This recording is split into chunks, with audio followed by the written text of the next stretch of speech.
날마다 솟는 샘물과 함께하는 오늘의 큐티 시간입니다. 5월 2일 토요일, 오늘의 말씀은 요한복음 16장 16절로 24절의 말씀입니다.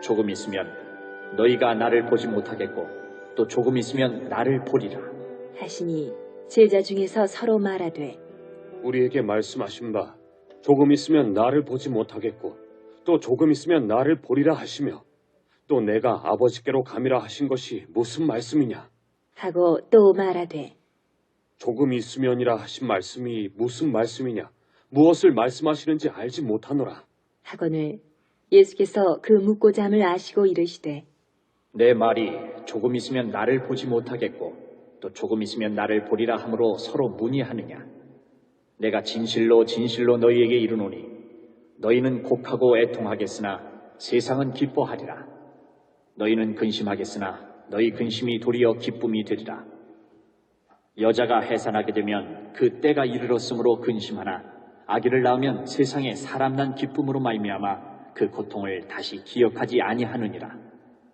지금은 너희가 근심하나 내가 다시 너희를 보리니 너희 마음이 기쁠 것이요 너희 기쁨을 빼앗을 자가 없으리라 그날에는 너희가 아무것도 내게 묻지 아니하리라 내가 진실로 진실로 너희에게 이르노니 너희가 무엇이든지 아버지께 구하는 것을 내 이름으로 주시리라 지금까지는 너희가 내 이름으로 아무것도 구하지 아니하였으나 후하라 그리하면 받으리니 너희 기쁨이 충만하리라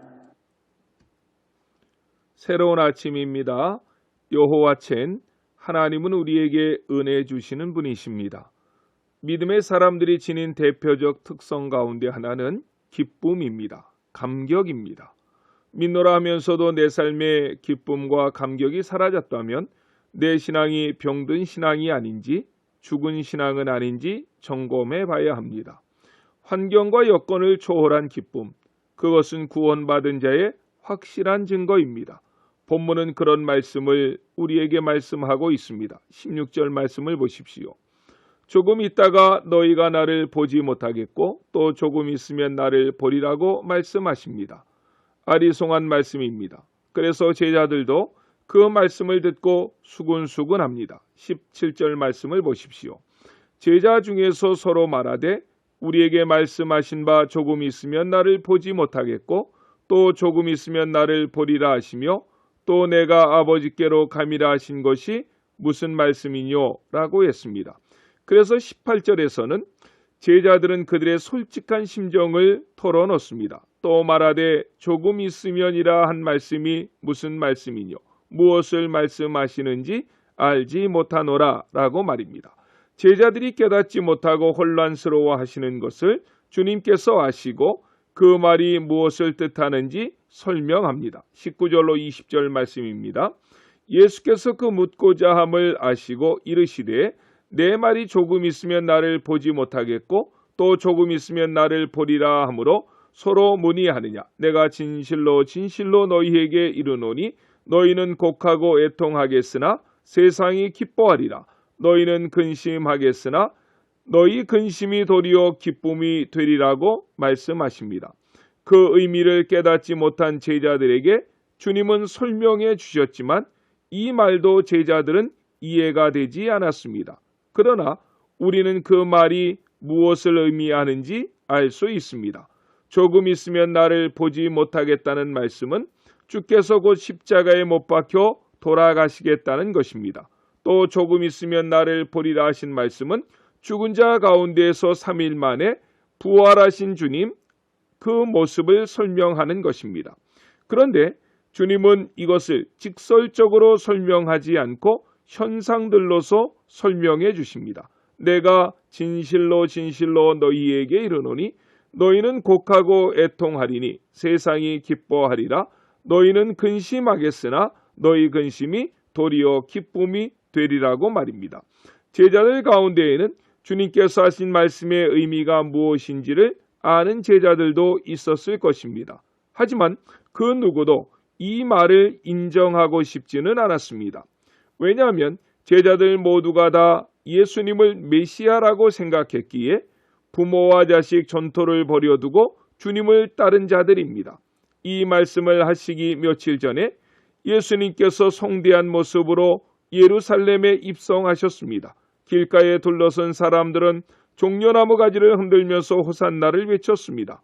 그 환호를 받으면서 예수님 뒤에서 함께 입성했던 제자들의 마음은 어떠했을까요? 드디어 때가 왔구나. 예수님께서 곧 왕이 되시겠구나 라고 생각했습니다. 그런 생각이 제자들 마음속에 가득 차 있었기에 예수님께서 십자가에 못 박혀 돌아가신다는 것은 생각조차 할 수 없는 일입니다. 제자들의 이런 생각은 예수님께서 십자가에 못 박혀 죽으셨다가 3일 만에 부활하시고 다시 하늘로 승천하시는 순간까지도 바뀌지 않은 것을 보게 됩니다. 사도행전 1장 6절 말씀에 보면 주님이 승천하시는 순간까지 제자들은 하늘로 올라가시는 주님에게 이렇게 질문합니다. 저희가 모였을 때에 예수께 묻자와 가로되 주께서 이스라엘 나라를 회복하심이 이때니까 라고 말입니다. 그때 주님은 이렇게 대답하십니다. 때와 기한은 아버지께서 자기의 권한에 두셨으니 너희는 알 바가 아니라고 하시면서 주님은 하늘로 올라가셨습니다. 본문 요한복음 16장 20절에 언급한 내용 중에 제자들이 곡하고 애통하며 세상이 기뻐할 때는 예수님의 십자가 사건을 두고 하신 말씀이 맞다면 뒤에 있는 너희 근심이 도리어 기쁨이 되리라 하신 말씀은 십자가 뒤에 있을 예수님의 승귀 사건, 즉 부활 승천을 염두에 두고 하신 말씀입니다. 그런데 더욱 근본적으로는 예수님의 승천 후에 있을 보혜사 성령님의 강림 사건입니다. 보혜사 성령이 오시면 너희의 근심이 도리어 기쁨이 되리라고 하신 것입니다. 왜 보혜사 성령님이 오시면 제자들의 슬픔이 번하여서 기쁨이 됩니까? 그 내용을 우리는 이미 며칠간의 큐티를 통해서 자세히 살펴보았습니다. 성령님은 주님의 영이시고 하나님의 영이십니다. 그분이 오심으로 주님의 영이 오시는 사건으로서 임마누엘이 실현되는 것입니다. 그 성령의 역사를 우리가 알진데 삶이 조금 고달프다고 왜 자꾸 고개를 떨구십니까? 왜 얼굴에 기쁨과 소망, 감격을 잃고 살아가야 합니까? 힘을 내십시오. 성령님이 이미 오셨기에 우리의 슬픔은 기쁨으로 변한 것입니다. 21절을 보십시오. 여자가 해산하게 되면 그때가 이르렀으므로 근심하나 아이를 낳으면 세상에 사람 난 기쁨을 인하여 그 고통을 다시 기억하지 아니하느니라 라고 했습니다. 어머니들은 이 말을 누구보다 실감하실 것입니다. 첫 아이 산고를 겪어서 심하게 고통스러웠던 교회의 한 성도님은 아이를 다시는 갖지 않겠다고 그때 다짐했지만 어느새 그 가정에는 아이가 넷이나 있음을 봅니다. 성령이 주시는 이 기쁨은, 이 감격은 흔들 자가 없습니다. 빼앗을 자가 없는 것입니다. 22절의 말씀을 보십시오. 지금은 너희가 근심하나 내가 다시 너희를 보리니 너희 마음이 기쁠 것이요 너희 기쁨을 빼앗을 자가 없느니라고 했습니다.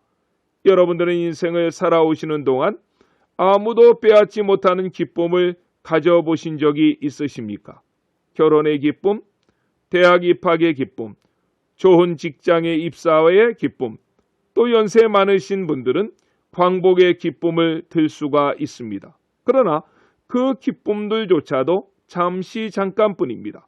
그 기쁨이 변하여 슬픔이 될 수 있고 웃음이 변하여 눈물이 될 수도 있습니다.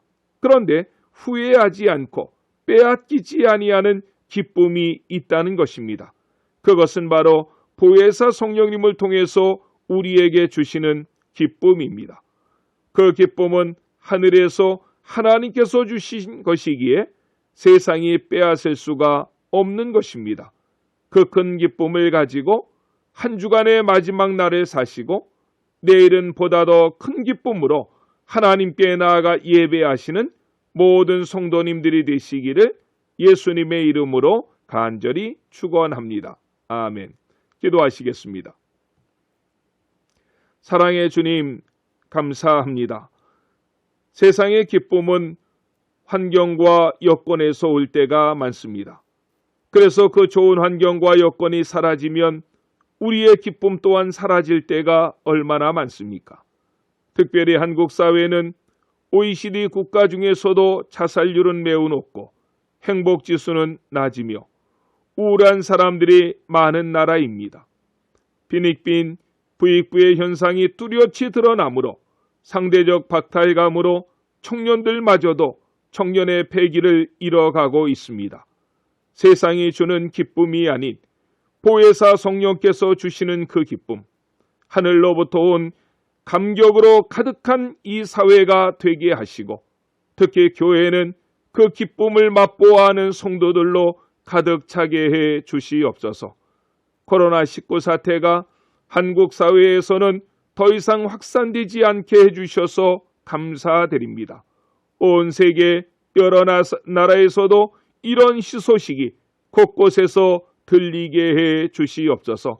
온 땅에 흩어져 복음을 전하시는 남녀 선교사님들을 위로하시고 새심을 허락하여 주시옵소서. 오늘은 토요일 아침 한 주간의 주말을 시작합니다. 잘 마무리하게 하셔서 한 주간이 복되게 하시고 내일 드려지는 예배에 성령께서 기름 부어 주시옵소서. 예수님의 이름으로 간절히 기도드렸사옵나이다. 아멘.